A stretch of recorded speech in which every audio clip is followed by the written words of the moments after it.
Hi folks, I'm Voba. I'm a vocal trainer and a singer, and this channel is about the voice.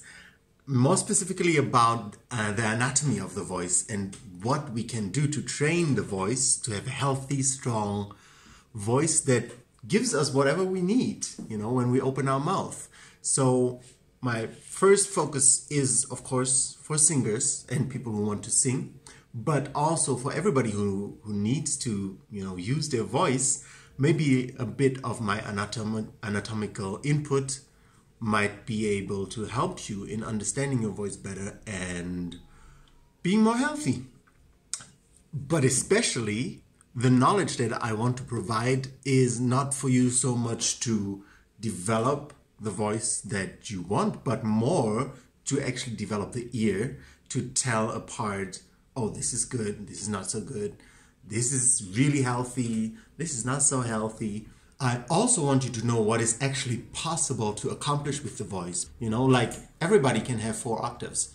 Everybody, basically. If you really train it, if you really focus a few years, on developing your voice, you can have 4 octaves without whistle notes. I'm not talking about whistle notes. I'm talking about real voice, real vocal pull.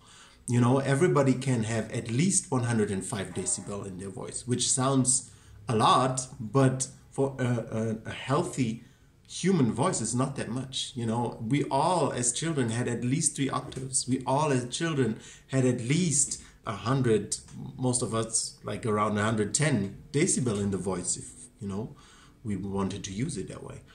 And you need to be able to differentiate what is good and what is not good in order to know the possibilities, what is possible with the human voice, what can we actually achieve. Because if you know what is possible, you can actually pick your own coach or trainer, but you need to know of the possibilities first. If you don't know of the possibilities, you don't know how to pick a good trainer, vocal trainer, from a bad vocal trainer. And so my endeavor here is to actually provide you with the knowledge that I have about the anatomy of the voice and about what is possible.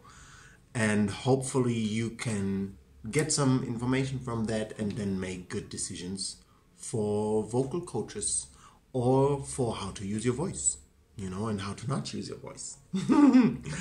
Feel free to browse around a bit. I'm putting up a new video every once in a while, and I hope my content can really help you with whatever you want to do with your voice.